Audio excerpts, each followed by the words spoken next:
If anything, we should be recommending against having children be in an experimental trial. There is not an approved vaccine. It is unethical, according to all medical standards, for any medical professional to ask someone to be in their medical trial without fully informed consent.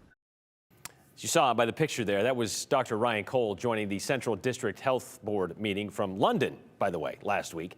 In this meeting, they were talking about a couple of COVID-related items. They decided to remove any mention of mask recommendations when it comes to slowing the spread of COVID-19 from their website and in their guidance discussions with schools. Then there was a half-hour discussion on COVID vaccinations that began with CDH Director Russ Duke asking the board, do you want CDH to remain silent on the subject of COVID-19 vaccines for children? Basically, should their nurse practitioners in their clinics not recommend to a parent of, say, a 16-year-old they get the COVID vaccine? Well, you heard what the lone physician appointed to the board last August had to say. Dr. Ryan Cole would recommend against getting it. He's also referred to the COVID vaccine as needle rape, an experiment on humanity, and falsely calling it cancer-causing. Director Duke did remind the board, if they go with remaining silent on this vaccine recommendation, it would be the first time ever in the history of public health a public health department would not follow the advice of the Advisory Committee on Immunization Practices. Oh, there was plenty said by the board's most recently appointed members. That would be Dr. Cole and Republican candidate for Idaho Attorney General Raul Labrador. So we wanted to let a recently retired pediatrician, Dr. David Peterman, respond to some of what was said. First, we asked what the COVID vaccine recommendations are right now when it comes to kids.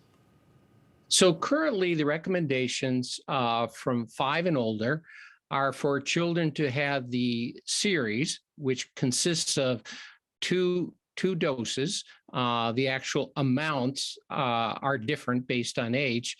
And then as of last week, there are boosters, a third dose or booster is being recommended for both the 5 to 11 and the 11 to 18-year-old group. This recommendation you're talking about comes from the CDC, is that correct?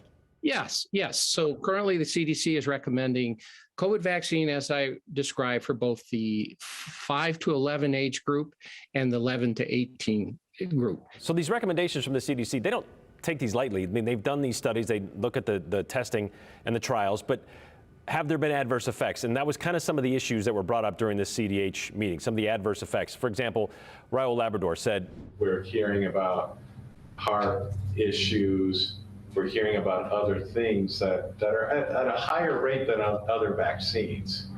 And I think I think those things also need to be presented to the parents. And I don't know that they are. I think this has been one of the major problems with COVID, and that is, frankly, we've had public officials or officials that do not have facts giving out information. That's not how we make decisions. I don't think any of us want to make decisions based on that. And certainly, as it comes to public health, the United States has a long history, Ada County, Canyon County, the state of Idaho, of following the recommendations of our health departments and our public health officials. What about these references to the heart issues? Is that a thing?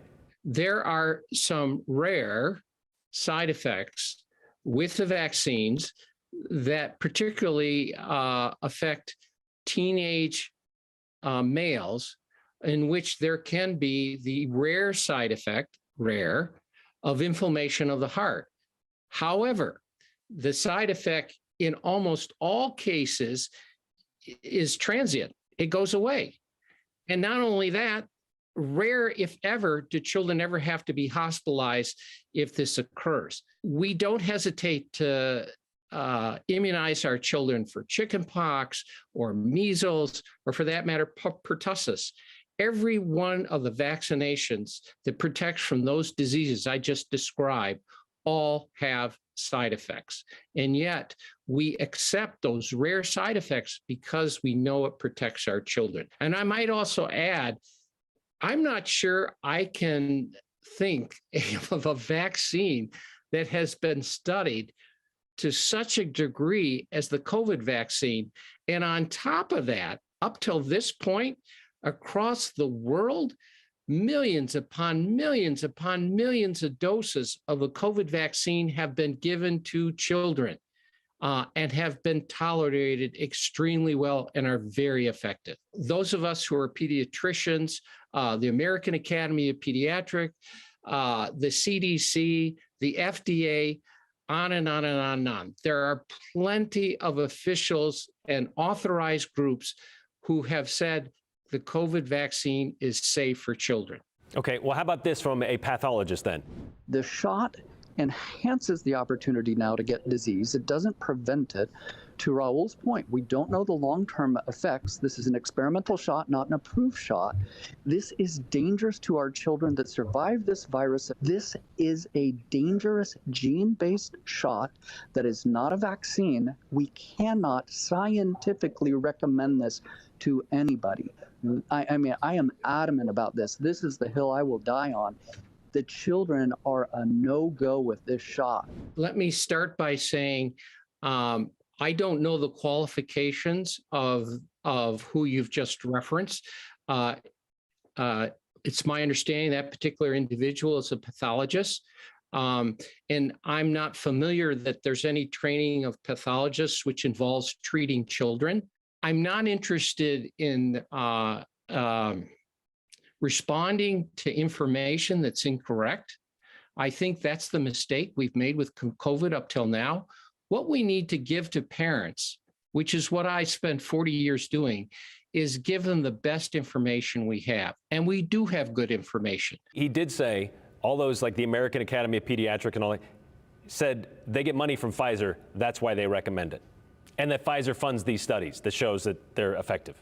I have been a member of the American Academy of Pediatrics for over 40 years. The American Academy of Pediatrics has been in existence for, I believe, 80 to 90 years.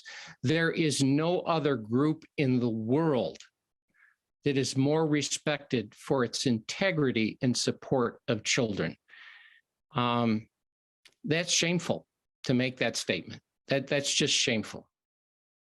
Well, speaking of funding, like we mentioned yesterday, Dr. Ryan Cole is currently on his anti-COVID-19 vaccine world tour, spending the weekend in London. Then he's off to, I believe, Florida, followed by Texas, in case you wanted to follow the money.